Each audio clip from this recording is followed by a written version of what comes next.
Karine Guillotte, bonjour. Bonjour. Vous êtes journaliste, vous travaillez actuellement pour M6, pour le 1245. Vous avez écrit votre premier article, il paraît, à l'âge de 13 ans. Alors comment est-ce qu'on devient journaliste en herbe à 13 ans? Parce qu'on est passionné. En fait, je me suis rendu compte après coup de la précocité de mon parcours. Mais à l'époque, effectivement, quand j'avais 13 ans, je vivais en Guyane. J'étais dans un collège, le collège Zéphyr à Cayenne. Et on avait eu le projet avec plusieurs camarades de classe de monter un magazine papier déjà à l'époque qui se serait appelé Métissage. Parce qu'en l'occurrence, c'était à l'image de la Guyane cosmopolite qu'on connaissait. Et en fait, j'ai démarré comme ça en écrivant un article. À l'époque, c'était sur Jean-Michel Rotin. Brièvement, comment est-ce que vous arrivez à animer le journal du 1245 sur M6? Alors, en fait, c'est presque un concours de circonstances. C'est-à-dire que, en effet, je suis arrivée à Turbo en 2001. À partir de 2009, il y a une nouvelle formule de Turbo. Et du coup, la direction me propose de co-présenter l'émission. Et puis de là, ça tient à un homme qui s'appelle Vincent Régnier, qui aujourd'hui est président de CPROD et qui était président adjoint de l'info. Enfin, il était directeur de l'info, tout ça. Et il a eu envie, il m'a dit voilà, on cherche des visages en interne, tu as fait de l'info, parce que j'avais déjà fait des flash info sur M6 en 2006-2007. Ce serait pas mal que tu passes le casting en interne. J'étais pas extrêmement chaude pour vous dire la vérité. Je voyais pas bien où tout ça pouvait m'emmener. Bon. Et puis finalement, j'ai passé le casting et j'ai été retenue. Donc j'ai d'abord fait des chroniques dans le JT, les Expliquez-nous, les fameuses chroniques Expliquez-nous. Les questions des internautes. Voilà. Ensuite, à l'issue de cette première saison-là, il se trouve que le Joker était quasiment donné partant. Donc j'avais encore une fois passé un casting et du coup, j'ai été recrutée pour être Joker de Xavier. Et à l'issue de cette saison-là, Aïda Touiri quittait le 1245 et donc ils cherchaient quelqu'un pour la remplacer et ils m'ont proposé de le faire. Donc voilà, ça s'est passé en l'espace de 2 ans à peine. Mais c'était vraiment des concours de circonstances. On va dire que j'étais là au bon moment. Comme ça arrive. Mais voilà, c'est ça, exactement. C'était vraiment une série de concours de circonstances. De moi-même, jamais j'aurais postulé pour travailler ni à la rédac ni sur le JT, encore moins pour le présenter. Donc c'est vraiment, ce sont eux. Parce que j'étais passée par l'info, que j'étais au MAG, notamment à Turbo, que j'étais aussi dans une petite famille, parce que Turbo c'est une petite famille, que j'y étais depuis longtemps, que j'étais passionnée d'info automobile, et que voilà, j'y aurais pas pensé. Le fait est que je n'y avais pas pensé. Et je pense que si Vincent Régnier, une partie de la direction, m'avait pas poussé à l'info, sans doute que je serais encore à Turbo, c'est fort possible. Donc voilà, c'était vraiment plus de cet ordre-là, et puis aussi peut-être parce que je me pensais pas capable de présenter un JT, même si j'ai démarré comme ça en télé sur une petite chaîne du câble, mais voilà, je n'avais pas cette ambition-là. Non seulement vous êtes capable, mais vous êtes vraiment la bonne personne à la bonne place. J'espère. Absolument. Alors justement, racontez-nous un peu comment se passe une journée où vous devez préparer le JT, à quelle heure vous arrivez, comment se passe votre travail en tant que journaliste, présentatrice, le travail avec la rédaction. Racontez-nous. Alors, une journée commence, donc c'est du lundi au vendredi, et ma journée commence grossièrement j'arrive ici entre 7h et 7h15, parce que la réunion de rédaction est à 7h30. Donc il faut un petit peu le temps. Alors à 7h15 évidemment, entre 7h15 et 7h30, j'ai pas le temps de lire beaucoup la presse, mais en revanche à partir de chez moi, je regarde déjà un peu les news sur le net, j'écoute beaucoup la radio. Voilà, l'idée c'est vraiment de s'imprégner de l'actu. Une fois que j'arrive, donc on discute un petit peu avec le rédacteur en chef. On a évidemment cette réunion de 7h30 comme je vous le disais. Et à partir de là, c'est une grande discussion, c'est très collégial en fait, une réunion de rédaction. À la fois avec tous les journalistes, on confronte un petit peu les avis en fonction des angles, des sujets qui sont évidents parce que c'est du hard news et que ça, on sait que ce sera dans le JT. Il y a des sujets, les sujets de vente où on est plus sur du mag ou sur de jolies histoires, où on se fait vraiment un point d'honneur.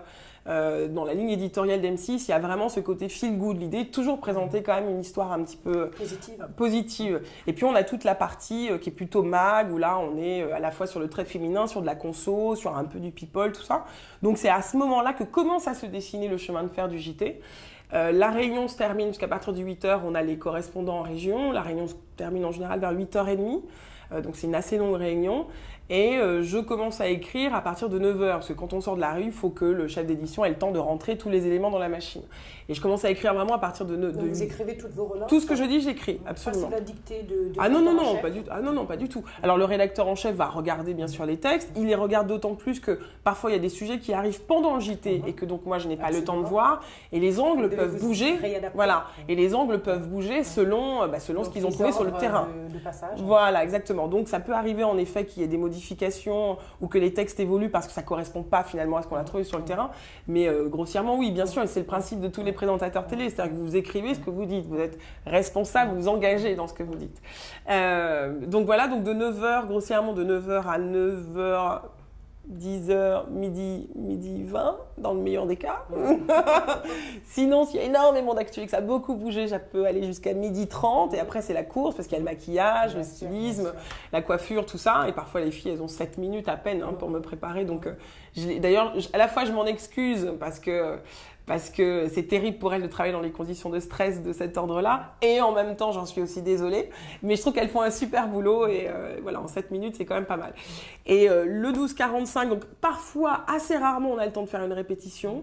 Mais en tout cas, on ne peut jamais filer tout le journal. Parce que j'arrive en position avec le micro. Je vais être là peut-être à 12h45. On part à 48. Donc en 3 minutes, on a peut-être le temps de répéter les titres. Eux, entre-temps, avant que j'arrive, ont quand même déjà fait un peu tourner la machine. Parce qu'on peut avoir des problèmes techniques, tout ça. Mais en général, on a peu le temps de faire une répétition. Et à partir de 12h48, donc le JT commence, jusqu'à 13h10, 13h15, ça dépend. À l'issue du JT, on a toujours une réunion de débrief, qui est l'occasion pour le directeur de la rédaction ou les adjoints au directeur de la rédaction de faire le point sur tous les sujets, ce qui a été compris, ce qui n'a pas été compris, ce qui était maladroit, ce qui était clair. Enfin voilà, ça permet quand même à tout le monde d'avancer et de faire le point sur tous les sujets. Voilà. Donc je crois que cette réunion se termine aux alentours de 13h30, 13h30. Ensuite, je me change, ensuite je vais déjeuner et à 14h, 14h15, on a une réunion de prévision pour le lendemain. Parce qu'en fait, on travaille sur 2 demi-journées. Sur l'après-midi du jour A, on va dire, et la matinée du jour B. Donc voilà, donc là on lance tout ce qui sera dans le JT, tout ce qui peut déjà être tourné en amont, tout ce qu'on peut anticiper, on le fait. Et jusqu'à assez tard dans la soirée, on s'envoie des mails sur des choses qui tombent, sur des éléments qu'on voit, enfin voilà. Donc comme on dit, on est toujours journaliste 24h sur 24. Ah mais 24h sur 24, dès qu'il y a une info, dès que j'entends une info, dès que je tombe sur un truc Twitter, dès qu'on m'envoie un truc comme ça, tiens il m'est arrivé ça, je pense toujours à me dire, mais peut-être qu'on pourrait en faire un sujet. Donc faut alimenter, c'est tous les jours. Hein. Donc forcément, il faut du contenu. Vous avez la fibre artistique très, oui, très développée. Tout à fait. Vous écrivez également, tout vous à chantez, fait. vous tout écrivez à fait. également des textes musicaux. Comment est-ce que vous conciliez votre vie d'artiste, entre guillemets, et de journaliste? Alors, j'ai été, par la force des choses, évidemment, j'avais un peu mis en sommeil justement cette dimension artistique parce que le 12 est très exigeant, que c'est... Enfin voilà, que quand on s'engage, on y va à 100% et que sinon ça ne peut pas fonctionner différemment. Donc j'avais été totalement rattrapée par la dimension journalistique. Aujourd'hui, j'ai mes marques, tout ça, voilà, je reprends un peu ma guitare, donc on verra quoi pour la suite.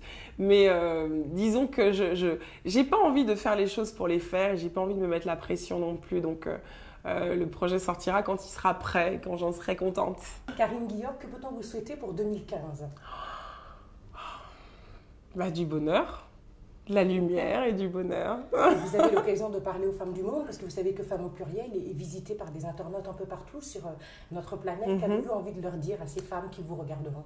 J'ai envie de leur dire qu'on compte sur elles, qu'on pense à elles, bien sûr, et qu'on compte sur elles parce que l'avenir dépend d'elles, dépend des femmes. C'est ma conviction absolue. Donc voilà, courage à vous et merci à vous par avance.